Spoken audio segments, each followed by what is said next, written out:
Kerala university 4 year degree program BCom second സെമസ്റ്ററിലെ financial accounting എന്ന സബ്ജക്റ്റിൻ്റെ ഒരു എക്സാം റിവിഷൻ ക്ലാസ് നമ്മൾ പ്രൊവൈഡ് ചെയ്യുകയാണ്. സോ ഇവിടെ നമ്മൾ ഡീൽ ചെയ്യുന്നത് റിവൈസ്ഡ് സിലബസ് വെച്ചാണ്. ഓക്കെ, ഈ റിവൈസ്ഡ് എന്ന് പറയാനൊരു കാരണമുണ്ട്. കാര്യം നമ്മുടെ ബികോം സെക്കൻഡ് സെം ക്ലാസ്സുകൾ സ്റ്റാർട്ട് ചെയ്യുന്ന സമയത്ത് യൂണിവേഴ്സിറ്റി സിലബസ് ഇതല്ലായിരുന്നു. പിന്നീട് അവർ റിവൈസ് ചെയ്തതാണ് ഈ ഒരു സിലബസ്. ഓക്കെ, അപ്പോൾ റിവൈസ്ഡ് സിലബസ് അനുസരിച്ച് നമ്മുടെ ഫസ്റ്റ് മൊഡ്യൂൾ എന്ന് പറയുന്നത് പാർട്ട്ണർഷിപ്പിൻ്റെ ബേസിക് കാര്യങ്ങളാണ്. പാർട്ട്ണർഷിപ്പ് എന്താണ്, ഫീച്ചേഴ്സ്, പാർട്ട്ണർഷിപ്പ് ഡീഡ്, മറ്റു കാര്യങ്ങളെല്ലാം വന്നതിന് ശേഷം നമ്മുടെ പാർട്ട്നേഴ്സിൻ്റെ ക്യാപിറ്റൽ അക്കൗണ്ടിൻ്റെ പ്രിപ്പറേഷൻ വരും. അതായത് ഫിക്സഡ് ക്യാപിറ്റൽ മെത്തേഡുമുണ്ട്, ഫ്ലക്ച്വേറ്റിംഗ് ക്യാപിറ്റൽ മെത്തേഡുമുണ്ട്. അത് കഴിഞ്ഞിട്ട് profit and loss appropriation account. Basic കാര്യങ്ങളാണ്. പാർട്ട്ണർഷിപ്പുമായിട്ട് ഏറ്റവും ബേസിക് കാര്യങ്ങളിലാണ് ഈ ഒന്നാമത്തെ മൊഡ്യൂൾ നിൽക്കുന്നത്. രണ്ടാമത്തെ മൊഡ്യൂളായിട്ടാണ് ഡിസൊല്യൂഷൻ ഓഫ് പാർട്ട്ണർഷിപ്പ് ഫോം. അവിടെയാണ് പ്രധാനപ്പെട്ട പ്രോബ്ലംസ് എല്ലാം വരുന്നത്. സോ പാർട്ട്ണർഷിപ്പുമായിട്ട് ബന്ധപ്പെട്ട് 2 മൊഡ്യൂളാക്കി. ആദ്യത്തെ 2 മൊഡ്യൂൾ എന്ന് പറയുന്നത് പാർട്ട്ണർഷിപ്പുമായിട്ട് ബന്ധപ്പെട്ട കാര്യങ്ങൾ. മൂന്നാമത്തെ മൊഡ്യൂളിലാണ് കൺസൈൻമെൻറ്റ് അക്കൗണ്ട് വരുന്നത്. അവിടെ കൺസൈനറുടെ അക്കൗണ്ടും കൺസൈനിയുടെ അക്കൗണ്ടിൻ്റെ പ്രിപ്പറേഷനും വരും, ഒട്ടനവധി അഡ്ജസ്റ്റ്മെൻറ്റ്സും വരും. ഓക്കെ, അടുത്ത മൊഡ്യൂളായിട്ട് ബ്രാഞ്ച് അക്കൗണ്ടിങ് വരും. ബ്രാഞ്ച് അക്കൗണ്ടിങ്ങിൽ ഡിഫറെൻറ്റ് ടൈപ്സ് ഓഫ് ബ്രാഞ്ച് ഉണ്ട്. അതിൽ തന്നെ നമുക്ക് പഠിക്കാനുള്ള 4 മെത്തേഡ്, നമ്മുടെ സിലബസ് അനുസരിച്ച് 4 മെത്തേഡാണ് പ്രധാനമായിട്ടും വരുന്നത്. അവസാന മൊഡ്യൂളായിട്ട് ഡിപ്പാർട്ട്മെൻറ്റൽ അക്കൗണ്ടിങ്. പക്ഷേ നമ്മുടെ സ്കീം അനുസരിച്ച് ഈ ലാസ്റ്റ് മൊഡ്യൂളിന് പ്രാധാന്യം തീരെ കുറവായിരിക്കും. അതുകൊണ്ട് തന്നെ ആദ്യത്തെ 4 മൊഡ്യൂളെന്ന് പറയാമെങ്കിലും ആദ്യത്തെ 2 മൊഡ്യൂൾ ശരിക്കും ഒരൊറ്റ മൊഡ്യൂൾ പോലെ തന്നെയാണ്. പാർട്ട്ണർഷിപ്പ് എന്ന് പറയുന്നത് 2 മൊഡ്യൂളായിട്ട് സ്പ്ലിറ്റ് ചെയ്തു. കൺസൈൻമെൻറ്റ് അക്കൗണ്ട് ഒരു മൊഡ്യൂളാക്കി, ബ്രാഞ്ച് അക്കൗണ്ട്, ഡിപ്പാർട്ട്മെൻറ്റ് അക്കൗണ്ട്. അപ്പോൾ റിവൈസ് ചെയ്ത് വന്നപ്പോൾ നമുക്ക് ജോയിൻറ്റ് വെഞ്ചർ ഇല്ല. ആദ്യത്തെ സിലബസിൽ ജോയിൻറ്റ് വെഞ്ചർ ഉണ്ടായിരുന്നു. ഓക്കെ, സോ ഈ ഒരു 5 മൊഡ്യൂൾ നമ്മുടെ റിവൈസ്ഡ് ചെയ്ത് വന്ന ഈ 5 മൊഡ്യൂളുമായിട്ട് ബന്ധപ്പെട്ടുള്ള ഒരു റിവിഷൻ ക്ലാസ് ആണ്. ഓക്കെ, സോ നമ്മുടെ എക്സാം പാറ്റേൺ എന്ന് പറയുന്നത് നിങ്ങൾക്കറിയാം, ഫസ്റ്റ് സെമ്മിലേ അറിയാം. നമുക്ക് ഈ രീതിയിലാണ് ക്വസ്റ്റ്യൻസ് വരുന്നത്. ഇപ്പോൾ റിമെമ്പർ കാണും, അണ്ടർസ്റ്റാൻഡ് കാണും. അതെല്ലാം കൂടുതൽ ഈ 1 മാർക്ക് 2 മാർക്കിങ് പോകും. പിന്നെ അപ്ലൈ, അനലൈസ്, ഇവാലുവേറ്റ്, ക്രിയേറ്റ്. പക്ഷേ അക്കൗണ്ടിങ് പോലൊരു സബ്ജക്റ്റ് ആകുമ്പോൾ നിങ്ങൾക്കറിയാം, അക്കൗണ്ടിങ് എന്ന് പറയുമ്പോൾ നമുക്ക് പ്രോബ്ലംസ് വർക്കൗട്ട് ചെയ്യേണ്ടി വരും. ഈ പ്രോബ്ലംസ് വർക്കൗട്ട് ചെയ്യാനായിട്ട് ഈ പറയുന്ന അപ്ലൈ, അനലൈസ്, ഇവാലുവേറ്റ് ഒന്നും വേണ്ടി വരത്തില്ല. ഡയറക്റ്റ് ക്വസ്റ്റ്യനും കാണും, നിങ്ങൾ ആൻസർ അങ്ങ് ചെയ്ത് കൊടുത്താൽ മതി. അപ്പോൾ അക്കൗണ്ടിങ് പോലത്തെ പ്രോബ്ലം പേപ്പേഴ്സിൻ്റെ കേസിൽ ഈ പറയുന്ന ബ്ലൂംസ് ടാക്സോണമി, ഇതിനെ ബ്ലൂംസ് ടാക്സോണമി എന്നാണ് വിളിക്കുന്നത്. ഓക്കെ, അപ്പോൾ ഈ ബ്ലൂംസ് ടാക്സോണമി അനുസരിച്ചാവണമെന്നില്ല നമുക്ക് പ്രോബ്ലംസ് വരുന്നത്. പ്രോബ്ലംസ് നമ്മൾ എങ്ങനെയാണോ ക്വസ്റ്റ്യൻ കിടക്കുന്നത് അതുപോലെ വായിച്ച് മനസ്സിലാക്കുക, അക്കൗണ്ട് പ്രിപ്പയർ ചെയ്യുക. അതിലിപ്പോൾ ഇത് ഏത് കാറ്റഗറി നോക്കിയിട്ട് വലിയ കാര്യമൊന്നുമില്ല. ഓക്കെ, എന്നിരുന്നാൽ പോലും നമ്മുടെ ചോദ്യങ്ങൾ കൂടുതലായിട്ടും തിയറി ക്വസ്റ്റ്യൻസ് വരുന്നത് ഈ പറയുന്ന 6 സെക്ഷൻസ്, അതായത് റിമെമ്പർ കാണും, അണ്ടർസ്റ്റാൻഡ് കാണും, അപ്ലൈ, അനലൈസ്, ഇവാലുവേറ്റ്, ക്രിയേറ്റ്. അപ്പോൾ ഈ ഒരു രീതിയിൽ നമുക്ക് ഈ പറയുന്ന 5 മൊഡ്യൂൾ പ്രധാനമായിട്ട് എങ്ങനെ ഒന്ന് റിവൈസ് ചെയ്യാൻ നോക്കാം. സോ ഫസ്റ്റ് ഓഫ് ഓൾ നമ്മൾ സ്റ്റാർട്ട് ചെയ്യുന്നത് പാർട്ട്ണർഷിപ്പിൽ നിന്നാണ്. പാർട്ട്ണർഷിപ്പുമായിട്ട് ബന്ധപ്പെട്ട ഏറ്റവും പ്രധാനപ്പെട്ട കാര്യം എന്ന് പറയുന്നത് നമ്മുടെ രാജ്യത്ത് പാർട്ട്ണർഷിപ്പുമായിട്ട് ബന്ധപ്പെട്ടുള്ള ആക്ട്, നമ്മുടെ രാജ്യത്തെ പാർട്ട്ണർഷിപ്പിൻ്റെ ആക്ട് എന്ന് പറയുന്നത് ഇന്ത്യൻ പാർട്ട്ണർഷിപ്പ് ആക്ട് 1932 ആണ്. അതൊന്ന് ഓർത്ത് വെച്ചേക്കുക. പാർട്ട്ണർഷിപ്പുമായിട്ട് ബന്ധപ്പെട്ടുള്ള കാര്യങ്ങളെല്ലാം പറയുന്നത് നമ്മുടെ പാർട്ട്ണർഷിപ്പ് ആക്ട് 1932 ആണ്. സോ എന്താണ് പാർട്ട്ണർഷിപ്പ് എന്ന് ചോദിച്ചു കഴിഞ്ഞാൽ ആ വാക്കിൽ തന്നെ ഉണ്ട്, പങ്കാളിത്തമാണ്. 2ഓ അതിലധികമോ ആളുകൾ ചേർന്ന് ഏതെങ്കിലും ഒരു ലോഫുൾ ബിസിനസ് നടത്തുന്നു. നിയമപരമായിട്ടുള്ള ഏതെങ്കിലും ഒരു ബിസിനസ് നടത്തി പ്രോഫിറ്റ് ആയാലും ലോസ് ആയാലും അത് ഷെയർ ചെയ്യാം. ആ ഒരു എഗ്രീഡ് പ്രപ്പോഷനിൽ ഒരു എഗ്രിമെൻ്റ് ഉണ്ടാക്കിക്കൊണ്ട് 2ഓ അതിലധികമോ ആളുകൾ ചേർന്ന് നടത്തുന്ന ഒരു ബിസിനസ്സാണ് പാർട്ട്ണർഷിപ്പ് എന്ന് പറയുന്നത്. ഇവിടെ പ്രധാനമായിട്ട് നോക്കേണ്ടുന്നത് 2ഓ അതിലധികമോ എന്ന് പറയുമ്പോൾ അതൊരു ലിമിറ്റഡ് നമ്പറാണ്. അപ്പോൾ മാക്സിമം നമ്പർ എന്ന് പറയുന്നത് പ്രധാനപ്പെട്ട ഒരു കാര്യമാണ്. മാക്സിമം നമ്പറിൻ്റെ കേസിൽ ബാങ്കിങ് കമ്പനി ആണെങ്കിൽ 10ഉം നോൺ ബാങ്കിങ് ആണെങ്കിൽ 20ഉമാണ്. അങ്ങനെ തന്നെ പഠിക്കണം. അല്ലാതെ പാർട്ട്ണർഷിപ്പിൽ മാക്സിമം 20ആണ്, മാക്സിമം 10ആണ് എന്നല്ല പഠിക്കേണ്ടത്. നോൺ ബാങ്കിങ്ങിൻ്റെ കേസാണെങ്കിൽ നമുക്ക് മാക്സിമം 20ആണ്, ബാങ്കിങ്ങിൻ്റെ കേസിൽ 10ആണ്. പക്ഷേ അതിൽ ഏറ്റവും പ്രധാനപ്പെട്ട കാര്യം മിനിമം 2 പേരെങ്കിലും വേണമെന്ന് പറയുന്നത് പാർട്ട്ണർഷിപ്പ് ആക്ട് ആണ്. നിങ്ങൾ പലപ്പോഴും ശ്രദ്ധിക്കാതെ പോകുന്നൊരു കാര്യമാണ് ഈ പറയുന്നത്. മിനിമം നമ്പർ പറയുന്നത് പാർട്ട്ണർഷിപ്പ് ആക്റ്റിലാണ്. എന്നാൽ മാക്സിമം ഈ 20ഉം 10ഉം ഒക്കെ ഇല്ലേടോ, മാക്സിമം നമ്പർ പറയുന്നത് ഇന്ത്യൻ കമ്പനീസ് ആക്ട് അനുസരിച്ചാണ്. വേണമെങ്കിൽ വരാൻ സാധ്യതയുള്ളൊരു ക്വസ്റ്റ്യൻ ആണ്. അപ്പോൾ ഓർത്ത് വെച്ചേക്കുക, പാർട്ട്ണർഷിപ്പിൻ്റെ കേസിൽ മിനിമം 2 പേരെങ്കിലും ഉണ്ടായിരിക്കണമെന്ന് പറയുന്നത് ഇന്ത്യൻ പാർട്ട്ണർഷിപ്പ് ആക്ട് ആണ്. മാക്സിമം നോൺ ബാങ്കിങ് കമ്പനിയുടെ കേസിൽ 20ഉം ബാങ്കിങ് കമ്പനിയുടെ കേസിൽ 10ഉം ആയിരിക്കണമെന്ന് പറയുന്നത് കമ്പനീസ് ആക്ട് 2013 ആണ്. ഒരിക്കലും തിരിഞ്ഞു പോകരുത്. അപ്പോൾ പാർട്ട്ണർഷിപ്പിൻ്റെ കേസിൽ മാക്സിമം ലിമിറ്റ് തീരുമാനിക്കുന്നത് ഇന്ത്യൻ കമ്പനീസ് ആക്ട് ആണ്. ഒരു കോൺസെപ്റ്റും കൂടെ ഓർത്ത് വെച്ചേക്കുക, നമുക്ക് ലിമിറ്റഡ് ലൈബിലിറ്റി പാർട്ട്ണർഷിപ്പ് ആണെങ്കിൽ LLP എന്ന് പറയും. ലിമിറ്റഡ് ലൈബിലിറ്റി പാർട്ട്ണർഷിപ്പ് ആണെങ്കിൽ അതിന് മാക്സിമം ലിമിറ്റ് ഇല്ല, മാക്സിമം നമ്പർ ഓഫ് പേഴ്സൺസ് എന്നൊരു ലിമിറ്റ് ഇല്ല. അപ്പോൾ പ്രധാനമായിട്ട് ഞാനിവിടെ ഊന്നൽ നൽകുന്നത് പാർട്ട്ണർഷിപ്പുമായിട്ട് ബന്ധപ്പെട്ടുള്ള ആക്ട് ഏതാണ്? Partnership act 1932. അതിൽ തന്നെയാണ് മിനിമം 2 പേരെങ്കിലും ഉണ്ടായിരിക്കണമെന്ന് പറയുന്നത്. പക്ഷെ പലപ്പോഴും ശ്രദ്ധിക്കാത്ത കാര്യമാണ് മാക്സിമം നമ്പർ പറയുന്നത്. പാർട്ട്ണർഷിപ്പിൻ്റെ മാക്സിമം നമ്പർ പറയുന്നത് പാർട്ട്ണർഷിപ്പ് ആക്റ്റിലല്ല, അത് ഇന്ത്യൻ കമ്പനീസ് ആക്റ്റിലായിരിക്കും. മറ്റൊരു പ്രധാനപ്പെട്ട ഫീച്ചറാണ് ലൈബിലിറ്റി. നമുക്ക് പാർട്ട്ണർഷിപ്പിൻ്റെ കേസിൽ അൺലിമിറ്റഡ് ലൈബിലിറ്റി ആണ്. ഇതൊക്കെ വേണമെങ്കിൽ ഒന്ന് കുറിച്ച് വെച്ചോ. പാർട്ട്ണർഷിപ്പിൻ്റെ കേസിൽ വളരെ പ്രധാനപ്പെട്ട ഒരു കാര്യമാണ് അൺലിമിറ്റഡ് ലൈബിലിറ്റി ആണ്. അതായത് ബിസിനസ് നഷ്ടത്തിലായാൽ ബിസിനസ്സിൻ്റെ പൈസ കൊടുത്തിട്ടും തീരുന്നില്ല. ഇപ്പോൾ പാർട്ട്ണർഷിപ്പ് ബിസിനസ് നഷ്ടത്തിലാണ്, ബിസിനസ്സിൻ്റെ സകലമാന അസറ്റ് വിറ്റിട്ടും ആ ലൈബിലിറ്റി തീർക്കാൻ പറ്റുന്നില്ലെങ്കിൽ പാർട്ട്നേഴ്സ് സ്വന്തം വീട്ടിൽ നിന്നും പൈസ കൊണ്ടുവരണം. അതാണ് ഈ അൺലിമിറ്റഡ് ലൈബിലിറ്റി. അപ്പോൾ പാർട്ട്ണർഷിപ്പിൻ്റെ കേസിൽ ലൈബിലിറ്റി അൺലിമിറ്റഡ് ആണ്. നമ്മുടെ സ്വന്തം വീട്ടിലെ പേഴ്സണൽ പ്രോപ്പർട്ടി നമ്മൾ ബിസിനസ്സിലേക്ക് കൊണ്ടുവരേണ്ടി വരും. അപ്പോൾ ഓർത്ത് വെച്ചേക്കുക, പാർട്ട്ണർഷിപ്പിൻ്റെ കേസിൽ ലൈബിലിറ്റി അൺലിമിറ്റഡ് ആണ്. എന്നാൽ ലിമിറ്റഡ് ലൈബിലിറ്റി പാർട്ട്ണർഷിപ്പിൽ ലൈബിലിറ്റി ലിമിറ്റഡ് ആണ്. ബിസിനസ്സിൻ്റെ നഷ്ടം ബിസിനസ്സിനകത്ത് തന്നെ തീർക്കണം, അല്ലാതെ പാർട്ട്നേഴ്സിന് പിന്നീട് പേഴ്സണൽ കോൺട്രിബ്യൂഷൻ കൊണ്ടുവരേണ്ടി വരത്തില്ല. അപ്പോൾ ഈ കാര്യമൊക്കെ ഓർത്ത് വെച്ചേക്കുക. സാധാരണ പാർട്ട്ണർഷിപ്പ് ആണെങ്കിൽ ലൈബിലിറ്റി അൺലിമിറ്റഡ് ആണ്, വീട്ടിൽ നിന്നും പൈസ കൊണ്ടുവരണം. ഓക്കെ ആണല്ലോ. ലിമിറ്റഡ് ലൈബിലിറ്റി പാർട്ട്ണർഷിപ്പ് ആണെങ്കിൽ അങ്ങനെ വീട്ടിൽ നിന്ന് പൈസ കൊണ്ട് വരണ്ട, ബിസിനസ്സിൽ എന്തുണ്ടോ അത് വെച്ച് കൊടുത്തങ്ങ് തീർത്താൽ മതി, അത്രേ പറ്റൂ, ബാക്കി അവിടെ കിടക്കും. അതാണ് ഈ ലിമിറ്റഡ് ലൈബിലിറ്റി എന്ന് ഉദ്ദേശിക്കുന്നത്. ഓക്കെ, അപ്പോൾ ആ ഒരു കാര്യം നന്നായിട്ട് ഓർത്ത് വെച്ചേക്കണം. മറ്റൊന്ന് പാർട്ട്ണർഷിപ്പ് ഡീഡ്. പാർട്ട്ണർഷിപ്പ് ഡീഡ് എന്ന് പറഞ്ഞു കഴിഞ്ഞാൽ പാർട്ട്നേഴ്സ് തമ്മിലുള്ള റിട്ടേൺ എഗ്രിമെൻ്റ് ആണ്. ഈ പാർട്ട്നേഴ്സ് തമ്മിലുള്ള ഒരു എഗ്രിമെൻ്റ് നമ്മൾ എഴുതി തയ്യാറാക്കുമല്ലോ, അതിനാണ് ഈ പാർട്ട്ണർഷിപ്പ് ഡീഡ് എന്ന് പറയുന്നത്. ഇതെല്ലാം ചെറിയ ചെറിയ ചോദ്യങ്ങളായിട്ടൊക്കെ വരാം. അപ്പോൾ ഓർത്ത് വെച്ചേക്കുക, എഗ്രിമെൻറ്റ് ഇൻ റൈറ്റിംഗ്. പാർട്ട്ണർഷിപ്പിലെ എഗ്രിമെൻറ്റ് ഓറലോ റിട്ടേണോ ആവാം. ഇപ്പോൾ 2 പാർട്ട്നേഴ്സ് തമ്മിൽ എഗ്രിമെൻറ്റ് വേണമെങ്കിൽ വാക്കാൽ പറയാം. പക്ഷേ അങ്ങനെ വാക്കാൽ പറഞ്ഞാൽ പലപ്പോഴും കോടതിയിൽ പ്രശ്നമാവും. അതുകൊണ്ട് തന്നെ റിട്ടേൺ എഗ്രിമെൻ്റ് ഉള്ളതാണ് നല്ലത്. ആ റിട്ടേൺ എഗ്രിമെൻറ്റിനെ വിളിക്കുന്ന പേരാണ് പാർട്ട്ണർഷിപ്പ് ഡീഡ്.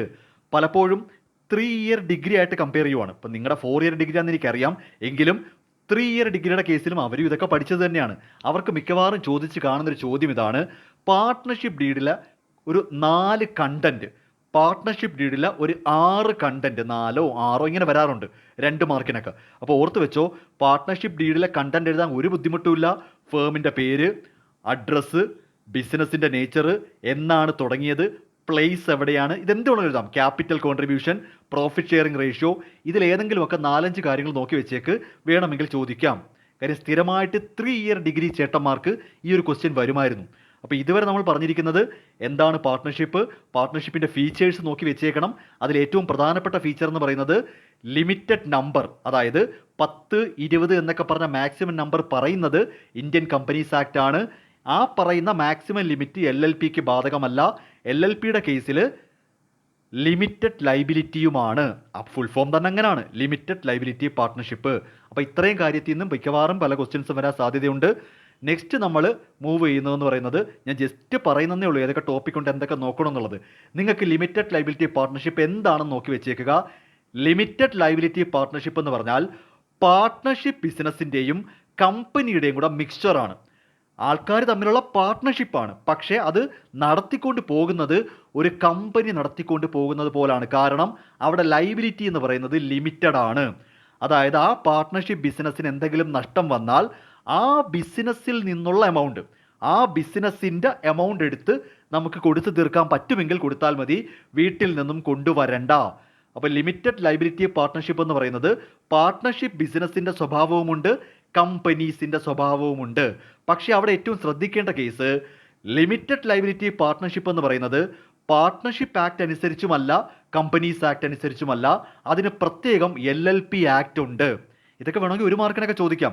ഇപ്പോൾ നമ്മളിപ്പോൾ ശ്രദ്ധിക്കാതെ പോയിട്ട് ഇപ്പോൾ LLP ഏത് ആക്ട് അനുസരിച്ചാണ് ബോഡി ഇൻകോർപ്പറേറ്റ് ആകുന്നത്, പെട്ടെന്ന് നമ്മൾ വിചാരിക്കും ഒന്നുകിൽ പാർട്ട്ണർഷിപ്പ് ആയിരിക്കും അല്ലെങ്കിൽ കമ്പനി ആയിരിക്കും. അല്ല, ലിമിറ്റഡ് ലൈബിലിറ്റി പാർട്ട്ണർഷിപ്പിന് കമ്പനിയുടെയും പാർട്ട്ണർഷിപ്പിൻ്റെയും ഫീച്ചേഴ്സ് ഉണ്ടെങ്കിലും LLP ആക്ട് പ്രത്യേകമുണ്ട്. ലിമിറ്റഡ് ലൈബിലിറ്റി പാർട്ട്ണർഷിപ്പ് ആക്ട് 2008 പ്രത്യേകമുണ്ട്. അതനുസരിച്ചാണ് ഈ പറയുന്ന LLPs റൺ ചെയ്യുന്നത്. അപ്പോൾ ആ കാര്യങ്ങളൊക്കെ ഒന്ന് ഓർത്ത് വെച്ചോ. ഓക്കെ, ദെൻ നമുക്ക് ഈ ഒരു മൊഡ്യൂൾ ഫസ്റ്റ് മൊഡ്യൂളിൽ പ്രധാനപ്പെട്ട പ്രോബ്ലം വന്നാൽ, കണക്ക് ചെയ്യേണ്ടി വന്നാൽ പാർട്ട്നേഴ്സിൻ്റെ ക്യാപിറ്റൽ അക്കൗണ്ടിൻ്റെ പ്രിപ്പറേഷനാണ്. നോക്കൂ, പാർട്ട്നേഴ്സിന് ക്യാപിറ്റൽ അക്കൗണ്ട് രണ്ട് രീതിയിൽ പ്രിപ്പയർ ചെയ്യാം. ഫ്ലക്ച്വേറ്റിംഗ് ക്യാപിറ്റൽ മെത്തേഡായിട്ടും ചെയ്യാം, ഫിക്സഡ് ക്യാപിറ്റൽ മെത്തേഡ്. പ്രധാനപ്പെട്ട കാര്യമാണ്. ഓക്കെ, സോ ഒരിക്കൽ കൂടെ കേട്ടുകൊള്ളുക. പാർട്ട്നേഴ്സിന് അവരുടെ ബിസിനസ്സിനകത്ത് അവരുടെ ക്യാപിറ്റൽ അക്കൗണ്ട് രണ്ട് മെത്തേഡ് ഫോളോ ചെയ്യാം. ഫ്ലക്ച്വേറ്റിംഗ് ക്യാപിറ്റൽ മെത്തേഡും ഉണ്ട്, ഫിക്സഡ് ക്യാപിറ്റൽ മെത്തേഡും ഉണ്ട്. ഈ ഫ്ലക്ച്വേറ്റിംഗ് ക്യാപിറ്റൽ മെത്തേഡ് എന്ന് പറയുമ്പോൾ പാർട്ട്ണറുടെ ക്യാപിറ്റലിന് പുറമെ ബാക്കിയുള്ള drawings, interest on drawings, interest on capital, ഈ പറയുന്ന കമ്മീഷൻ, സാലറി തുടങ്ങിയ എല്ലാ അഡ്ജസ്റ്റ്മെൻറ്റ്സും ഈ പറയുന്ന ക്യാപിറ്റൽ അക്കൗണ്ടിൽ തന്നെ എഴുതി വെക്കും. സോ ജസ്റ്റ് ഒരു ക്യാപിറ്റൽ അക്കൗണ്ട് മാത്രമേ കാണൂ, അതിൽ ക്യാപിറ്റലും കാണും, മറ്റെല്ലാ അഡ്ജസ്റ്റ്മെൻറ്റ്സും കാണും. എന്നാൽ ഫിക്സഡ് ക്യാപിറ്റൽ മെത്തേഡിൽ ഒരു ക്യാപിറ്റൽ അക്കൗണ്ടും കാണും, ഒരു കറണ്ട് അക്കൗണ്ടും കാണും. ഒരു പാർട്ട്ണർക്ക് തന്നെ ഒരു ക്യാപിറ്റൽ അക്കൗണ്ടും കാണും, ഒരു കറണ്ട് അക്കൗണ്ടും കാണും. ഈ ക്യാപിറ്റൽ അക്കൗണ്ടിൽ പുള്ളി കൊണ്ടുവന്ന ക്യാപിറ്റൽ മാത്രമേ എഴുതൂ. കറണ്ട് അക്കൗണ്ടിലായിരിക്കും ബാക്കിയുള്ള അഡ്ജസ്റ്റ്മെൻ്റായ ഈ പറയുന്ന interest on drawings, interest on capital, salary, commission, അതെല്ലാം കറണ്ട് അക്കൗണ്ടിൽ പോകും. അങ്ങനെ ഒരു പാർട്ട്ണർക്ക് രണ്ട് അക്കൗണ്ട് വരയ്ക്കുന്ന രീതിയാണ് ഫിക്സഡ് ക്യാപിറ്റൽ മെത്തേഡ്. അപ്പോൾ ഇവിടെ പ്രോബ്ലംസ് വരും. ഓക്കെ, ഈ പറയുന്ന സബ്ജക്റ്റുമായിട്ട് ബന്ധപ്പെട്ട എല്ലാ ടോപ്പിക്കും, ഈ 5 മൊഡ്യൂളിലെ എല്ലാ ടോപ്പിക്കും, തിയറിയും പ്രോബ്ലം എല്ലാം തന്നെയും നമ്മൾ ഓൾറെഡി ലേൺ ഈസി ലേൺ, നമ്മുടെ ലേൺ ഈസി ലേൺ പ്ലാറ്റ്ഫോം വഴി പെയ്ഡ് ക്ലാസ് ആയിട്ട് പ്രൊവൈഡ് ചെയ്തിട്ടുണ്ട്. അതൊരുപാട് കുട്ടികൾ ജോയിൻ ചെയ്തിട്ടുണ്ട്. അപ്പോൾ അവർക്ക് കൊടുത്തിരിക്കുന്ന ക്ലാസ്സുകളിൽ ഈ പറയുന്ന എല്ലാ പ്രോബ്ലംസും എല്ലാ തിയറിയും കംപ്ലീറ്റ് ക്ലാസ് ആയിട്ടാണ്. ഇതൊരു റിവിഷൻ പോലെ ഞാൻ പറയുന്നതേ ഉള്ളൂ. അപ്പോൾ ഫ്ലക്ച്വേറ്റിംഗ് ക്യാപിറ്റൽ മെത്തേഡ് പ്രിപ്പയർ ചെയ്യാൻ പഠിച്ചിരിക്കണം. ഓക്കെ, സോ നമ്മുടെ ക്ലാസ്സുകൾ ഓൾറെഡി നമ്മൾ പ്രൊവൈഡ് ചെയ്തിട്ടുണ്ട്. ആ ക്ലാസ്സുകൾ എന്ന് പറയുന്നത് ഇതിനകത്തുള്ള കംപ്ലീറ്റ് കാര്യങ്ങളും വരും. അപ്പോൾ ആ ഒരു ക്ലാസ്സുമായിട്ട് ബന്ധപ്പെട്ടുള്ള ഡീറ്റെയിൽസ് നിങ്ങൾക്ക് ഈ ഒരു നമ്പറിൽ കോൺടാക്ട് ചെയ്യാം.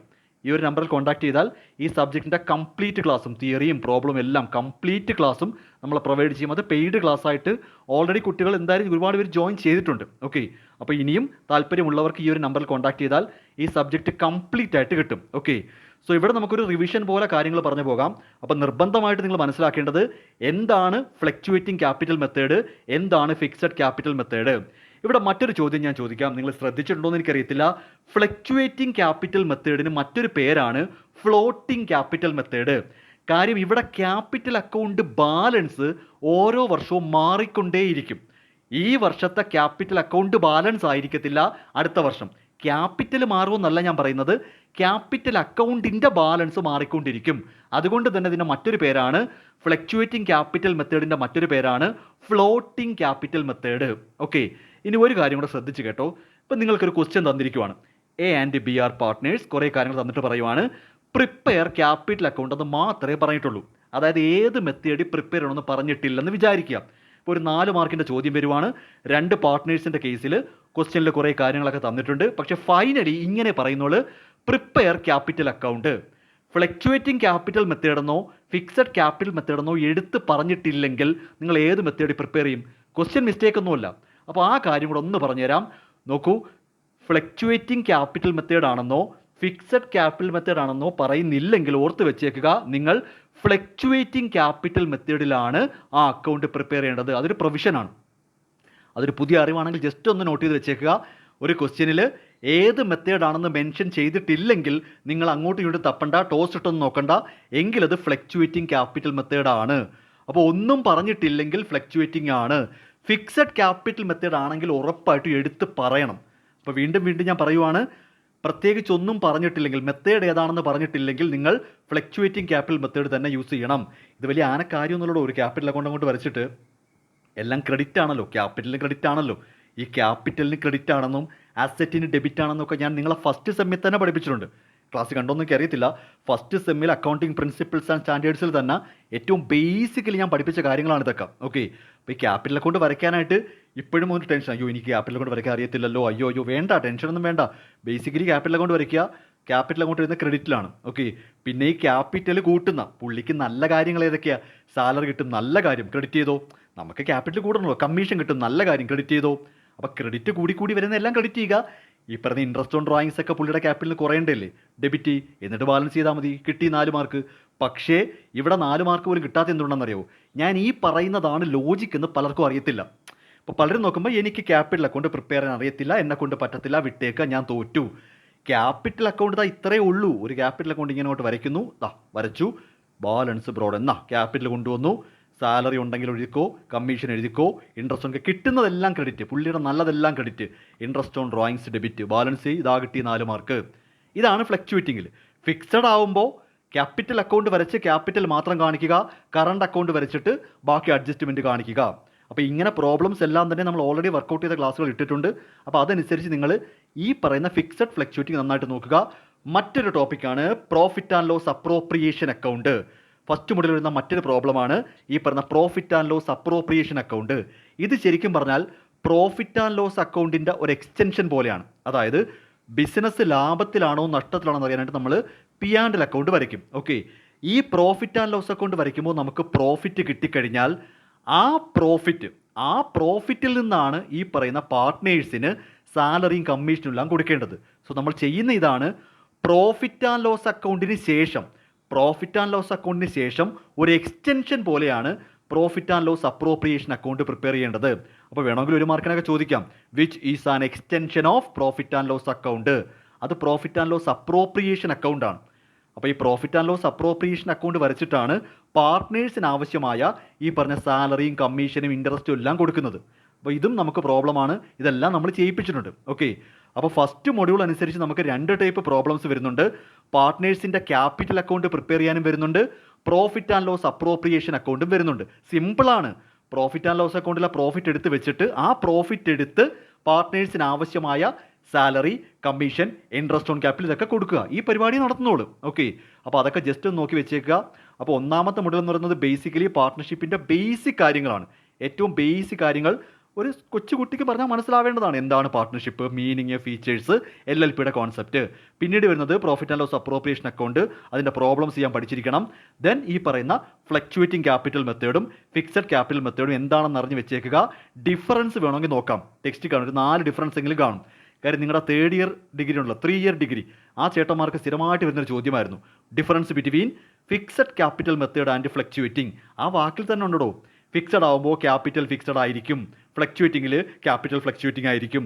ഫിക്സഡ് ആകുമ്പോൾ നമ്മൾ 2 അക്കൗണ്ട് വരയ്ക്കണം, ഫ്ലക്ച്വേറ്റിങ്ങിൽ 1 അക്കൗണ്ട് വരച്ചാൽ മതി. ഫിക്സഡ് ആകുമ്പോൾ ബാലൻസ് ഷീറ്റിൽ 2 അക്കൗണ്ട് കാണിക്കേണ്ടി വരും, ഫ്ലക്ച്വേറ്റിംഗ് ആകുമ്പോൾ ബാലൻസ് ഷീറ്റിൽ 1 അക്കൗണ്ട് കാണിച്ചാൽ മതി. ഫിക്സഡ് അക്കൗണ്ട് പ്രിപ്പയർ ചെയ്യണമെങ്കിൽ എടുത്ത് പറഞ്ഞിരിക്കണം, ഒന്നും പറഞ്ഞിട്ടില്ലെങ്കിലും ഫ്ലക്ച്വേറ്റിംഗ് ചെയ്യാം. ഇതാണ് കോമൺ സെൻസ്. ഞാനിപ്പോൾ ഈ പറഞ്ഞത് ടെക്സ്റ്റ് നോക്കി വായിച്ചതല്ല, ഇങ്ങനെ അങ്ങ് എഴുതിയാൽ മതി. ക്ലാസ്സിലെ മിടുക്കന്മാരെല്ലാം ഇങ്ങനെയാണ്. ഈ എയും A+ മേടിക്കുന്നവരെല്ലാം കൂടെ കാണാതെ പിടിച്ചിട്ട് പോകുമല്ല. ഞാനിപ്പോൾ ഈ പറഞ്ഞാണ് അപ്ലൈ ചെയ്യണം. ഫിക്സഡും ഫ്ലക്ച്വേറ്റിംഗ് ഞാൻ ഒന്നും കാണാതെ പഠിക്കാൻ പറയുന്നില്ല. ഫിക്സഡിൽ ക്യാപിറ്റൽ ഫിക്സഡ് ആയിരിക്കും, ഫ്ലക്ച്വേറ്റിംഗിൽ ക്യാപിറ്റൽ ഫ്ലക്ച്വേറ്റിംഗ് ആയിരിക്കും. ഇതിപ്പോൾ ഞാൻ എളുപ്പമില്ല, ബാക്കി തന്നെ കിട്ടിയില്ലേ. ഫിക്സഡിൽ 2 അക്കൗണ്ട് ഉണ്ടായിരിക്കും, ഫ്ലക്ച്വേറ്റിംഗിൽ 1 അക്കൗണ്ടേ ഉണ്ടായിരിക്കൂ. ഫിക്സഡിൽ 2 അക്കൗണ്ട് ബാലൻസ് ഷീറ്റിൽ കാണിക്കേണ്ടി വരും, അതെല്ലാവർക്കും അറിയാം. അതൊക്കെ തന്നെ പോയിന്റായിട്ടും പറയുന്നത്. ഫ്ലക്ച്വേറ്റിംഗിൽ 1 അക്കൗണ്ടേ ബാലൻസ് ഷീറ്റിൽ കാണിക്കൂ. ഫ്ലക്ച്വേറ്റിംഗ് എന്ന് പറയുമ്പോൾ നമുക്ക് പറഞ്ഞാലും പറഞ്ഞില്ലെങ്കിലും ഫ്ലക്ച്വേറ്റിംഗ് ഒന്നും പറഞ്ഞില്ല, ഫ്ലക്ച്വേറ്റിംഗ് പ്രിപ്പയർ ചെയ്യുക. ഫിക്സഡ് ആണെങ്കിൽ സ്പെസിഫിക് പ്രൊവിഷൻ പറഞ്ഞിരിക്കണം. ഇങ്ങനെയൊക്കെ വരാം. അപ്പോൾ ഈ ഡിഫറൻസ് ഒക്കെ നോക്കി വെച്ചോ. പിന്നീട് റിവൈസ്ഡ് സിലബസ് അനുസരിച്ച് 2 അക്കൗണ്ടിങ് സ്റ്റാൻഡേർഡ് കയറിയിട്ടുണ്ട്. എന്തായാലും അവർ റിവൈസ് ചെയ്ത് കയറ്റിയതല്ലേ, പരീക്ഷയ്ക്ക് ചോദിക്കാൻ ചാൻസ് ഉണ്ട്. കാര്യം ഇല്ലാത്തൊരു സാധനം പിന്നെ കുത്തി കയറ്റിയതാണ്, എന്നിട്ടത് പരീക്ഷയ്ക്ക് വന്നില്ലെങ്കിൽ മോശമല്ലേ. അതായത് ആദ്യത്തെ സിലബസിൽ അത് ഇല്ലായിരുന്നു. ഈ IAS 1 ഈ അക്കൗണ്ടിങ് സ്റ്റാൻഡേർഡും IFRS 13 ഫസ്റ്റ് സിലബസ് ഇല്ലായിരുന്നു. പിന്നെ അവർ വീണ്ടും ആഡ് ചെയ്തു എന്ന് പറയുമ്പോൾ അത് പരീക്ഷയ്ക്ക് ചോദിച്ചില്ലെങ്കിൽ പിന്നെ എന്തിനാ പഠിപ്പിക്കുന്നത്. അപ്പോൾ ഇതൊന്ന് നോക്കി വെച്ചേരാം. ഇതെല്ലാം നമ്മുടെ ക്ലാസ്സിൽ ആഡ് ആയിട്ടുണ്ട്. റിവൈസ് ആയപ്പോൾ തന്നെ നമ്മളും നമ്മുടെ ക്ലാസ് റിവൈസ് ചെയ്തിട്ടുണ്ട്. ഈ പറയുന്ന കാര്യങ്ങളെല്ലാം ഫസ്റ്റ് മൊഡ്യൂളായിട്ട് നമ്മുടെ ക്ലാസ്സിൽ ആഡ് ചെയ്ത് വെച്ചിട്ടുണ്ട്. ഇവിടെ IAS 1 എന്ന് പറയുമ്പോൾ ഫിനാൻഷ്യൽ സ്റ്റേറ്റ്മെൻറ്റിൻ്റെ പ്രിപ്പറേഷനും പ്രസൻറ്റേഷനുമാണ്. IFRS 13 എന്ന് പറയുമ്പോൾ എങ്ങനെ ഫെയർ വാല്യൂ മെഷർ ചെയ്യാം, ഈ പറയുന്ന ബിസിനസ്സിൻ്റെ അസറ്റും ലൈബിലിറ്റിക്ക് എങ്ങനെ നമുക്ക് അതിൻ്റെ ഫെയർ വാല്യൂ മെഷർ ചെയ്യാം, ഈ ഒരു പരിപാടിയാണ് ചെയ്യുന്നത്. ഓക്കെ, അപ്പോൾ പ്രത്യക്ഷത്തിൽ ഫസ്റ്റ് മൊഡ്യൂൾ എന്ന് പറയുന്നത് വളരെ ചെറിയൊരു മൊഡ്യൂളാണ്. പ്രധാനപ്പെട്ട കാര്യങ്ങൾ ഇത്രയുമാണ്. പ്രോബ്ലമായിട്ട് ക്യാപിറ്റൽ അക്കൗണ്ടിൻ്റെ പ്രിപ്പറേഷനും പ്രോഫിറ്റ് ആൻഡ് ലോസ് അപ്രോപ്രിയേഷനും കൃത്യമായിട്ട് നോക്കി വെച്ചേക്കുക.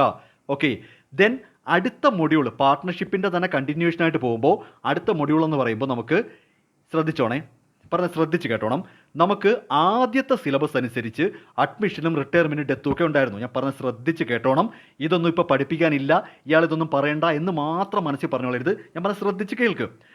അഡ്മിഷൻ എന്ന് പറഞ്ഞാൽ എന്താണ് അഡ്മിഷൻ? പാർട്ട്ണർഷിപ്പിൽ എന്താണ് അഡ്മിഷൻ? എയും ബിയും കൂടെ പാർട്ട്ണർഷിപ്പ് നടത്തുന്നു, അതിലേക്ക് സി എന്ന പാർട്ട്ണറെ അഡ്മിറ്റ് ചെയ്യുന്നു, ദാറ്റ് ഈസ് അഡ്മിഷൻ. ഓക്കെ, എന്താണ് റിട്ടയർമെൻറ്റ്? എയും ബിയും സിയും കൂടെ ചേർന്ന് പാർട്ട്ണർഷിപ്പ് നടത്തുന്നു, അതിൽ നിന്നും സി പുറത്തേക്ക് പോയാൽ റിട്ടയർമെൻറ്റ്. എന്താണ് ഡെത്ത്? എയും ബിയും സിയും കൂടെ പാർട്ട്ണർഷിപ്പ് നടത്തുന്നു. അതിൽ സി മരിച്ചു പോയാൽ ഡെത്ത്. ഇത്രയല്ലേ ഉള്ളൂ മലയാളം മീനിങ്. ഓക്കെ, ഇവിടെ നിങ്ങൾ മനസ്സിലാക്കേണ്ടുന്നത് ഈ അഡ്മിഷൻ എന്ന് പറയുമ്പോൾ പുതിയൊരു പാർട്ട്ണർ കടന്നു വരും, പുതിയൊരാൾ കടന്നു വരും. ഇപ്പോൾ നമ്മുടെ റിവൈസ്ഡ് സിലബസിൽ അഡ്മിഷൻ ഇല്ലെങ്കിലും ഒരു കാര്യം ഓർത്ത് വെച്ചോ, അങ്ങനെ പുതിയൊരു പാർട്ട്ണർ വരുമ്പോൾ അവിടെ നമ്മൾ പ്രിപ്പയർ ചെയ്യുന്നത്, അവിടെ നമ്മൾ കണ്ടുപിടിക്കുന്നത് സാക്രിഫൈസിങ് റേഷ്യോ ആണെന്നൊന്ന് ഓർത്ത് വെച്ചേരാ. അഡ്മിഷൻ സമയത്ത് നമ്മൾ കണ്ടുപിടിക്കുന്ന ഒരു മാത്തമെറ്റിക്കൽ ഇക്വേഷനാണ് സാക്രിഫൈസിങ് റേഷ്യോ. ഈ കാര്യം വെറുതെ ഒന്ന് ഓർത്ത് വെച്ചേക്കുക, ചിലപ്പം ഒരു മാർക്കിന് ചോദിച്ചാലോ. കാരണം നമ്മുടെ സിലബസിൽ ഇപ്പോഴും ഡെത്ത് ഉണ്ട്. നിങ്ങൾ ശ്രദ്ധിച്ചിട്ടുണ്ടോയെന്ന് അറിയത്തില്ല, റിവൈസ്ഡ് സിലബസ് അനുസരിച്ച് പോലും നമുക്കിപ്പോഴും എന്തുണ്ട്, ഡെത്ത് ഓഫ് എ പാർട്ട്ണർ എന്നൊരു കോൺസെപ്റ്റ് ഉണ്ട്. ഇതാണ്ട് ഡെത്ത് ഉണ്ട്. ഈ ഡെത്ത് എന്ന് പറയുന്ന കോൺസെപ്റ്റ് ഉള്ള സ്ഥിതിക്ക് ബാക്കിയുള്ള കാര്യങ്ങൾ മെൻഷൻ ചെയ്യാതെ പോകുന്നത് മണ്ടത്തരമാണ്. കാര്യം ഡെത്ത് മാത്രമായിട്ടെന്ന് പറഞ്ഞൊരു ടോപ്പിക്ക് അത് അത്ര നല്ലൊരു ട്രീറ്റ്മെൻ്റ് അല്ല. അപ്പോൾ അഡ്മിഷൻ എന്താണെന്ന് അറിഞ്ഞു വെച്ചേക്കുക. Inclusion of A new partner. അപ്പോൾ എന്ത് കണ്ടുപിടിക്കും? Sacrificing ratio. ഓക്കെ, എന്താ റിട്ടയർമെൻറ്റ്? ഒരാൾ പുറത്തോട്ട് പോവുകയാണ്. ഡെത്ത് എന്താണ്? അതും അങ്ങനെ, ഒരാൾ മരിച്ചു പോവുകയാണ്. അപ്പം റിട്ടയർമെൻറ്റും ഡെത്തും ഒരേ അക്കൗണ്ടിങ് പ്രൊസീജിയറാണ്.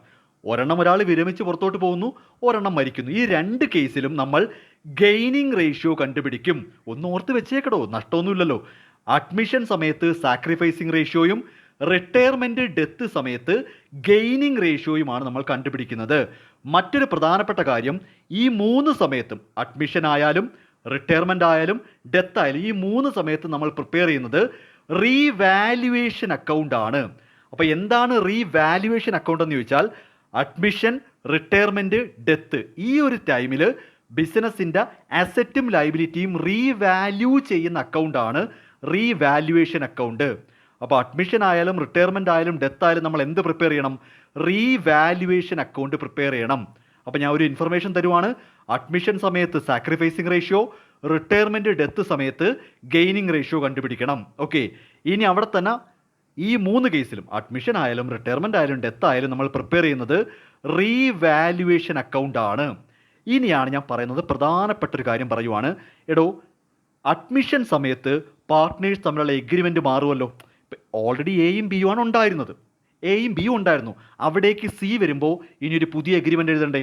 ഓൾറെഡി എയും ബിയുമായിട്ടാണ് എഗ്രിമെൻ്റ് ഉണ്ടായിരുന്നത്, അതിലേക്ക് സി വന്നു. സി വരുമ്പോൾ ഇവർ മൂന്ന് പേരും കൂടെ ചേർത്തൊരു പുതിയ എഗ്രിമെൻ്റ് വേണമല്ലോ, വേണം. റിട്ടയർമെൻറ്റ് സമയത്തോ എയും ബിയും സിയും ഉണ്ടായിരുന്നു, അതിൽ സി അങ്ങ് പോയി കഴിഞ്ഞാൽ പിന്നെ ബാക്കി എയും ബിയും അല്ലേ ഉള്ളൂ. അവർ തമ്മിലൊരു പുതിയ എഗ്രിമെൻ്റ് വേണ്ടി വരുമല്ലോ. ഡെത്ത് ആണെങ്കിലും പുതിയ എഗ്രിമെൻ്റ് വേണ്ടി വരുമല്ലോ. അപ്പോൾ അഡ്മിഷൻ ആണെങ്കിലും റിട്ടയർമെൻ്റ് ആണെങ്കിലും ഡെത്ത് ആണെങ്കിലും ഈ മൂന്ന് കേസിലും പാർട്ട്നേഴ്സ് തമ്മിലുള്ള എഗ്രിമെൻറ്റിന് ചേഞ്ച് ഉണ്ടാവും. ഓക്കെ, അങ്ങനെ പാർട്ട്നേഴ്സ് തമ്മിലുള്ള എഗ്രിമെൻറ്റിന് ജസ്റ്റ് ചേഞ്ച് ഉണ്ടാവുന്നുണ്ടെങ്കിൽ അതാണ് ഡിസൊല്യൂഷൻ ഓഫ് പാർട്ട്ണർഷിപ്പ്. തെറ്റല്ല ഞാൻ പറയുന്നത്, തെറ്റല്ല. നിങ്ങൾ നെറ്റി ചുളിക്കണ്ട. എഗ്രിമെൻറ്റിൽ മാത്രം വ്യത്യാസം, പാർട്ട്നേഴ്സ് തമ്മിൽ എഗ്രിമെൻറ്റിൽ വ്യത്യാസം ഉണ്ടാകുന്നു. അഡ്മിഷൻ ആകാം, റിട്ടയർമെൻ്റ് ആകാം, ഡെത്ത് ആകാം, അവിടെ എല്ലാം പാർട്ട്നേഴ്സ് തമ്മിലുള്ള എഗ്രിമെൻറ്റിൽ ചേഞ്ച് ഉണ്ടാകുന്നുണ്ടെങ്കിൽ അതാണ് ഡിസൊല്യൂഷൻ ഓഫ് പാർട്ട്ണർഷിപ്പ്. സത്യത്തിൽ ഇത് മൂന്നും ഒറ്റ ഹെഡിൽ ഇത് ഡിസൊല്യൂഷൻ ഓഫ് പാർട്ട്ണർഷിപ്പാണ്. അഡ്മിഷൻ, റിട്ടയർമെൻറ്റ്, ഡെത്ത് ഇത് ഡിസൊല്യൂഷൻ ഓഫ് പാർട്ട്ണർഷിപ്പാണ്. ബിസിനസ് എന്നേക്കുമായിട്ട് അടച്ചു പൂട്ടുന്നതാണ്, ഡിസൊല്യൂഷൻ ഓഫ് ഫേം. ഞാൻ പറയുന്നത് മനസ്സിലാവുന്നുണ്ടോ? ഡിസൊല്യൂഷൻ ഓഫ് പാർട്ട്ണർഷിപ്പും ഡിസൊല്യൂഷൻ ഓഫ് പാർട്ട്ണർഷിപ്പ് ഫേമും രണ്ടാണ്. വീണ്ടും പറയുന്നു, ഡിസൊല്യൂഷൻ ഓഫ് പാർട്ട്ണർഷിപ്പ് എന്ന് മാത്രം പറഞ്ഞാൽ ബിസിനസ് അടച്ചുപൂട്ടിയെന്നല്ല. ഡിസൊല്യൂഷൻ ഓഫ് പാർട്ട്ണർഷിപ്പ് എന്ന് പറഞ്ഞാൽ പാർട്ട്നേഴ്സ് തമ്മിലുള്ള എഗ്രിമെൻറ്റിൽ ചേഞ്ച് വന്നു എന്നേ ഉള്ളൂ. അതാണ് admission, retirement, death. Dissolution of partnership firm എന്ന് പറഞ്ഞാൽ, ഡിസൊല്യൂഷൻ ഓഫ് ഫേം, ആ വാക്ക് വേണം. ഡിസൊല്യൂഷൻ ഓഫ് ഫേം എന്ന് പറഞ്ഞാൽ ബിസിനസ് പൂട്ടി, എന്നേക്കുമായിട്ട് പൂട്ടി. ആ ബിസിനസ് എന്നേക്കുമായിട്ട് പൂട്ടുന്നതാണ് നമ്മുടെ രണ്ടാമത്തെ മൊഡ്യൂള്. ഞാൻ പറഞ്ഞ നിങ്ങൾക്ക് മനസ്സിലാവുന്നുണ്ടോ? ഈ ഡിസൊല്യൂഷൻ ഉണ്ടല്ലോ, ഇതാണ്ടേ ഇത്, ഈ ഡിസൊല്യൂഷൻ ഓഫ് പാർട്ട്ണർഷിപ്പ് ഫേം എന്ന് പറഞ്ഞാൽ ബിസിനസ് എന്നേക്കുമായിട്ട് പൂട്ടി. കാര്യം പരീക്ഷയ്ക്ക് ഒരിക്കൽ വന്നിട്ടുണ്ട്, നിങ്ങളുടെ 3 ഇയർ ഡിഗ്രി ചേട്ടന്മാർക്ക് ഒരു തവണ വന്നിട്ടുള്ള കാര്യമാണ്. എന്താണ് ഡിസൊല്യൂഷൻ ഓഫ് പാർട്ട്ണർഷിപ്പും ഡിസൊല്യൂഷൻ ഓഫ് പാർട്ട്ണർഷിപ്പ് ഫേമും തമ്മിലുള്ള വ്യത്യാസം? പഠിച്ചിട്ട് പോവാത്തവർ എഴുതത്തില്ല. പക്ഷെ നല്ലൊരു ചോദ്യമാണ്. ക്വസ്റ്റ്യൻ ഇടാൻ അറിയാവുന്ന ആളാണെങ്കിൽ ഈ ക്വസ്റ്റ്യൻ ഇടും. എന്താണ് ഡിസൊല്യൂഷൻ ഓഫ് പാർട്ട്ണർഷിപ്പും ഡിസൊല്യൂഷൻ ഓഫ് പാർട്ട്ണർഷിപ്പ് ഫേമും തമ്മിലുള്ള വ്യത്യാസം? അതാണ് ഞാൻ പറഞ്ഞത്. ഡിസൊല്യൂഷൻ ഓഫ് പാർട്ട്ണർഷിപ്പ് എന്ന് പറഞ്ഞാൽ ജസ്റ്റ് എഗ്രിമെന്റ് മാറുന്നേ ഉള്ളൂ, ബിസിനസ് അവിടെ തന്നെ ഉണ്ട്. ഡിസൊല്യൂഷൻ ഓഫ് പാർട്ട്ണർഷിപ്പിൽ ബിസിനസ് പൂട്ടത്തില്ല.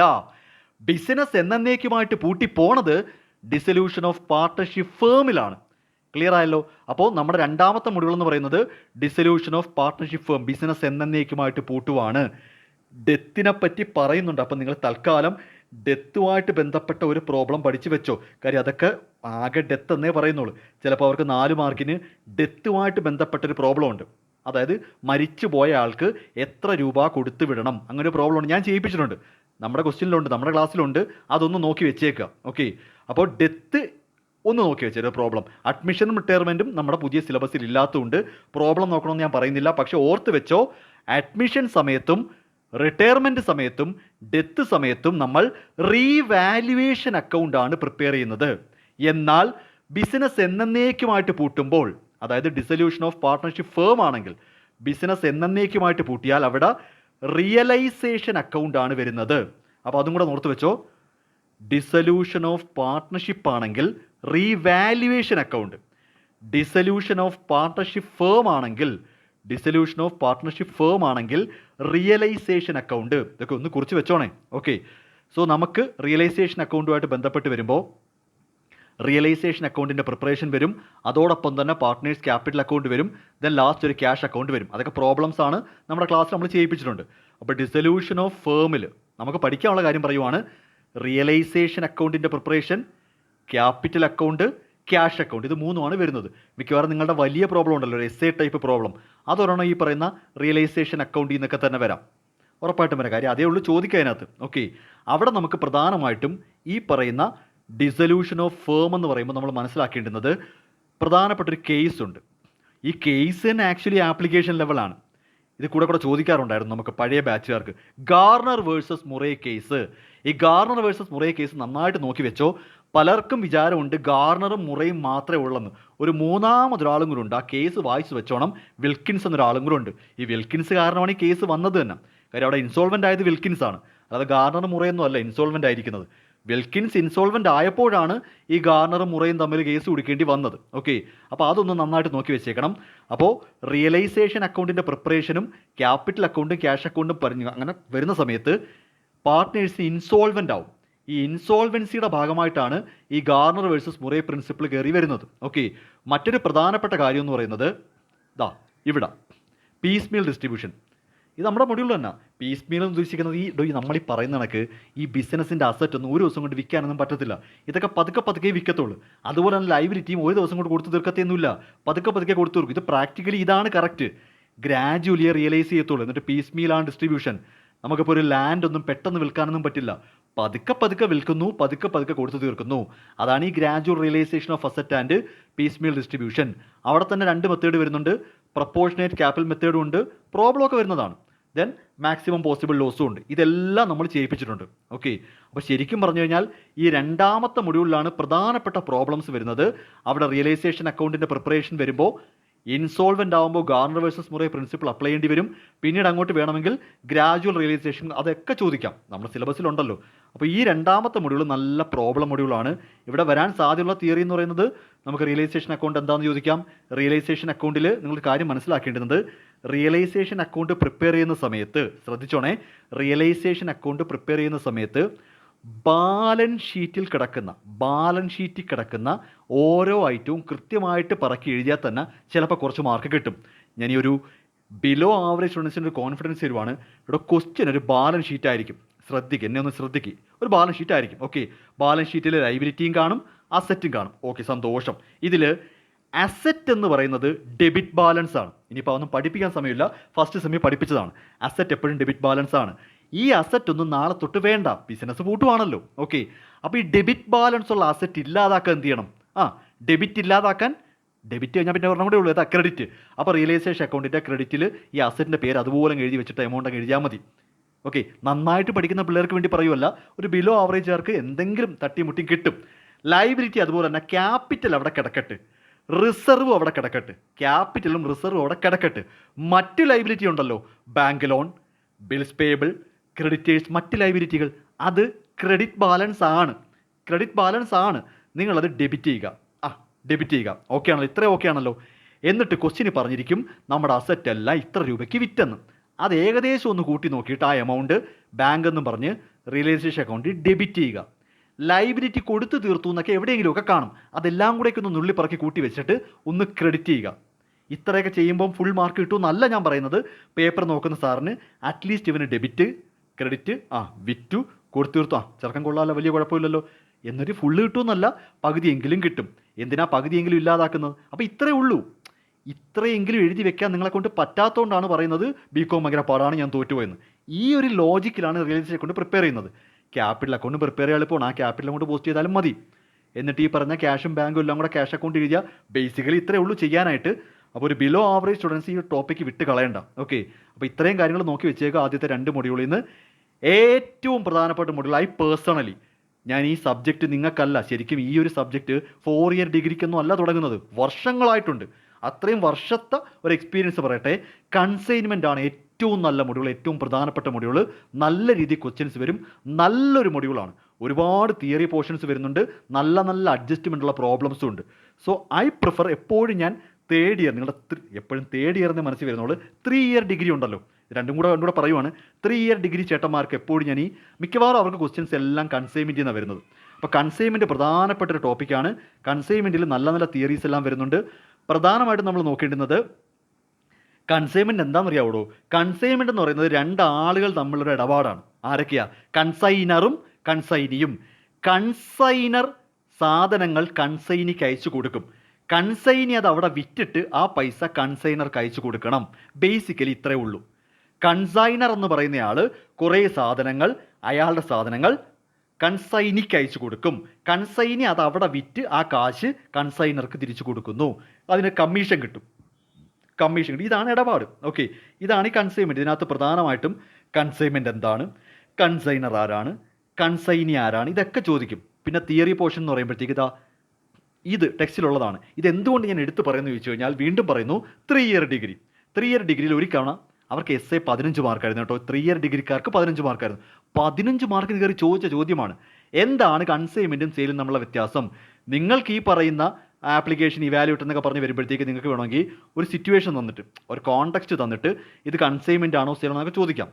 അപ്പോൾ ഈ ഡിഫറൻസ് നോക്കി വെച്ചേക്കണേ. കൺസൈൻമെൻറ്റും സെയിലും വേണമെങ്കിൽ 4 മാർക്കുകളും ചോദിക്കാം. ഓക്കെ, പിന്നീട് ഇഷ്ടം പോലെ തിയറി ഉണ്ടോ. അതായത് പ്രൊഫോമ ഇൻവോയ്സ്, കൺസൈനർ കൺസൈനിക്ക് അയക്കുന്ന ഡീറ്റെയിൽസ് ആണ്. അക്കൗണ്ട് സെയിൽ എന്താ? അക്കൗണ്ട് സെയിൽ കൺസൈനി കൺസൈനർക്ക് അയക്കുന്നതാണ്. കൺസൈനി കൺസൈനർക്ക് അയക്കുന്നതാണ്. ഡെൽക്രീഡറി കമ്മീഷൻ കേട്ടിട്ടുണ്ടോ? ഡെൽക്രീഡറി കമ്മീഷൻ എന്താണ്? ബാഡ് ഡെറ്റ് ഉണ്ടാകുന്ന സമയത്ത് കൺസൈനി ആ ബാഡ് ഡെറ്റ് സഹിക്കാമെങ്കിൽ ഈ പറഞ്ഞ കൺസൈനർ കൊടുക്കുന്ന അഡീഷണൽ കമ്മീഷനാണ് ഡെൽക്രീഡറി കമ്മീഷൻ.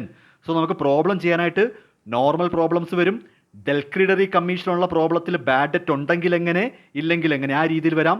പിന്നീട് ക്ലോസിംഗ് സ്റ്റോക്കിൻ്റെ വാല്യുവേഷൻ, ക്ലോസിംഗ് സ്റ്റോക്ക് വാല്യൂ ചെയ്യാൻ മാത്രമായിട്ട് 4 മാർക്കിന് വരാം. ക്ലോസിംഗ് സ്റ്റോക്കിൻ്റെ വാല്യുവേഷൻ ഇതെന്ന് പറയുമ്പോൾ നിങ്ങളിപ്പോൾ ചിന്തിക്കും, പഠിക്കാത്തവർ ചിന്തിക്കും, പിന്നെ ക്ലോസിംഗ് സ്റ്റോക്ക് വാല്യൂ എന്താ പാട്, വിൽക്കാത്ത സ്റ്റോക്ക് എടുത്താൽ പോരെ. ഓക്കെ, വിൽക്കാത്ത സ്റ്റോക്ക്, അൺസോൾഡ് സ്റ്റോക്ക് തന്നെ. പക്ഷേ അൺസോൾഡ് സ്റ്റോക്കിൻ്റെ വില മാത്രം എഴുതിയാൽ പോരാ, കൺസൈനറുടെ എക്സ്പെൻസും എഴുതണം. കൺസൈനിയുടെ എല്ലാ നോൺ റെക്കറിങ് എക്സ്പെൻസും എഴുതണം. ഇപ്പം നിങ്ങൾ ചെസ്സായിടെന്ന് വിളിക്കുമേ, അങ്ങനല്ലല്ലോ, കൺസൈനറുടെയും നോൺ റെക്കറിങ് എക്സ്പെൻസ് അല്ലേ, അവിടെയാണ് മനസ്സിലാക്കേണ്ടത്. കൺസൈനറുടെ എല്ലാ എക്സ്പെൻസും നോൺ റെക്കറിങ് ആണ്. പറഞ്ഞുതരാം. അൺസോൾഡ് സ്റ്റോക്ക് വാല്യൂ ചെയ്യാൻ അൺസോൾഡ് സ്റ്റോക്കിൻ്റെ വാല്യൂ എഴുതി വെച്ചിട്ട് കൺസൈനറുടെയും കൺസൈനിയുടെയും നോൺ റെക്കറിങ് എക്സ്പെൻസ് ആണ് എടുക്കേണ്ടത് പ്രപ്പോർഷനേറ്റ്ലി. അത് സമ്മതിക്കുന്നു. പക്ഷേ നിങ്ങൾ അറിഞ്ഞു വെച്ചോ, കൺസൈനറുടെ എല്ലാ ചെലവും നോൺ റെക്കറിങ് ആണ്. ആ തരംതിരിവ് വരേണ്ടി വരുന്നത് കൺസൈനിയുടേത് മാത്രമാണ്. അപ്പോൾ കൺസൈനറുടെ എല്ലാ എക്സ്പെൻസും എടുക്കാം. പ്രപ്പോർഷനേറ്റ്ലി എത്രയാണോ വിൽക്കാതെ ഇരിക്കുന്നത് അതിന് വേണ്ടിയുള്ള ചിലവ്. ഇപ്പോൾ നമ്മൾ 100 പ്രോഡക്റ്റ് അയച്ചു കൊടുത്തിട്ട് 10 എണ്ണമേ ബാക്കിയുള്ളെങ്കിൽ എക്സ്പെൻസും 10 എണ്ണത്തിൻ്റെതേ എടുക്കാവൂ മാത്തമെറ്റിക്കലി. ഓക്കെ, അതൊക്കെ പ്രോബ്ലം ചെയ്ത് വെച്ചിട്ടുണ്ട് നമ്മൾ. അത് ജോയിൻ ചെയ്തവർക്ക് പെട്ടെന്ന് മനസ്സിലായി കാണും. ഓക്കെ, അപ്പോൾ ആ രീതിയിൽ അത് വരുന്നുണ്ട്. പിന്നെ പ്രധാനപ്പെട്ട കാര്യമാണ് ലോഡിങ്. അതെ, ലോഡിങ് തന്നെ. തെറ്റിയിടുന്നു. ലോഡിങ്, ഇവിടെ ലോഡിങ് എന്ന് പറഞ്ഞാൽ ഉദ്ദേശിക്കുന്നത് ഇപ്പോൾ ഒരു കാലി വണ്ടി, ട്രക്ക്, അതിനകത്തോട്ട് സാധനം എടുത്ത് വെക്കുന്നതിൻ്റെ ലോഡിങ്. അപ്പം വെയിറ്റ് കൂട്ടുക എന്നാണ്. ഒരു കാര്യത്തിൻ്റെ മുകളിലേക്ക് മറ്റൊന്ന് എടുത്ത് വെക്കുക. ഇവിടെ ഉദ്ദേശിക്കുന്നത് കൺസൈനർ സാധനങ്ങൾ അയച്ചു കൊടുക്കുമ്പോൾ ആ പ്രോഡക്റ്റിൻ്റെ കോസ്റ്റിൻ്റെ പുറത്ത് ഒരു സെർട്ടൺ പെർസെൻറ്റേജ് കൂടെ ആഡ് ചെയ്തായിരിക്കും വിടുന്നത്, കൺസൈനിക്ക് യഥാർത്ഥ പ്രോഫിറ്റ് അറിയാതിരിക്കാൻ വേണ്ടി. അതാണ് ഈ ലോഡിംഗ് എന്ന് പറയുന്നത്. കൺസൈനി യഥാർത്ഥ പ്രോഫിറ്റ്, കൺസൈനർക്ക് കിട്ടിയ പ്രോഫിറ്റ് അറിയാതിരിക്കാൻ വേണ്ടി ചെയ്യുന്ന പരിപാടിയാണ് ഈ ലോഡിംഗ് എന്ന് പറയുന്നത്. അപ്പോൾ ലോഡിങ്ങുമായിട്ട് ബന്ധപ്പെട്ട പ്രോബ്ലം എല്ലാം വരും. ഇത് ഞാൻ പറയാൻ ഒരു കാര്യമുണ്ട് കേട്ടോ. പല കുട്ടികളും എന്താ ഇത് ഇങ്ങോട്ട് അയച്ചു തന്നിട്ട് ടെക്സ്റ്റിലുള്ളതാണ്, ഇത് കാണാതെ പഠിക്കണോ, ഇതെങ്ങനെ കാണാതെ പഠിക്കും, ഇതിൽ ഏതൊക്കെ കാണാതെ പഠിക്കണം, എനിക്ക് മനസ്സിലാവുന്നില്ല, ഇത് കാണാതെ പഠിക്കണം, ഈ പേപ്പർ വെച്ചിട്ട് കളഞ്ഞു, ഇതൊന്നും പഠിക്കണ്ട.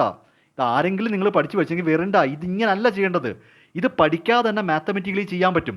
ഇത് കാണാതെ പഠിച്ച് എങ്ങാനും മാറിപ്പോയ പണി കിട്ടും. ഇത് ഇങ്ങനെ കാണാതെ പഠിക്കണമെന്നില്ല. ഇൻവോയ്സ് പ്രൈസ് എടുത്ത് വെച്ചിട്ട് ആ ഇൻവോയ്സ് പ്രൈസിനെ ചുമ്മാ നമുക്ക് സ്റ്റോക്ക് ഈ കോസ്റ്റ് കണ്ടുപിടിക്കാം, തിരിച്ചു മറിച്ച് കണ്ടുപിടിക്കാം. ഇപ്പോൾ നമ്മളിപ്പോൾ ഒരു 1,00,000 രൂപ അത് ഇൻവോയ്സ് പ്രൈസ് ആണ്, കോസ്റ്റ് പ്രൈസിനേക്കാൾ 20% കൂടുതലാണ് എന്നൊക്കെ പറഞ്ഞാൽ ഇതിപ്പോൾ 120%.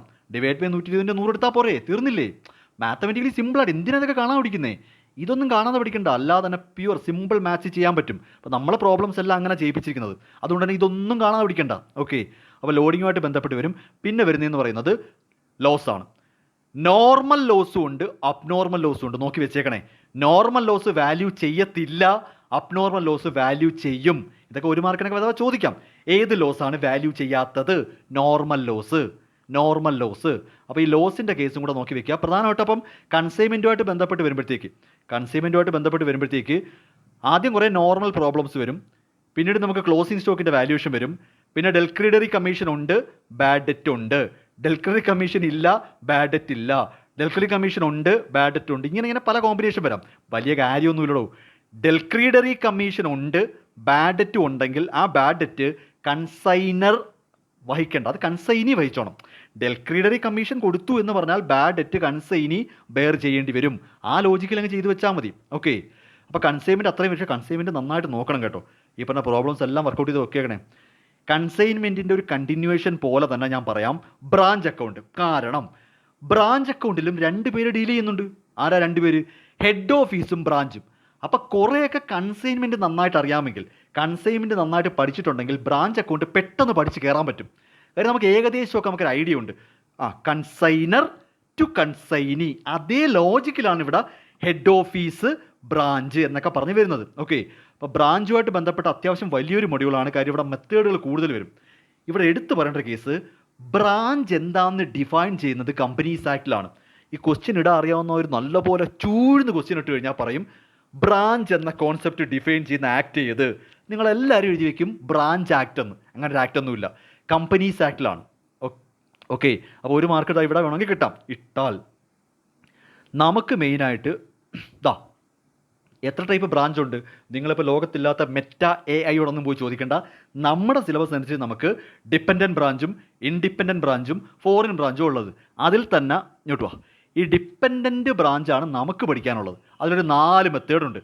ഡെറ്റേഴ്സ് സിസ്റ്റം, സ്റ്റോക്ക് ആൻഡ് ഇതിലേതെങ്കിലും ഒന്നായിരിക്കും മിക്കവാറും വരുന്നത്.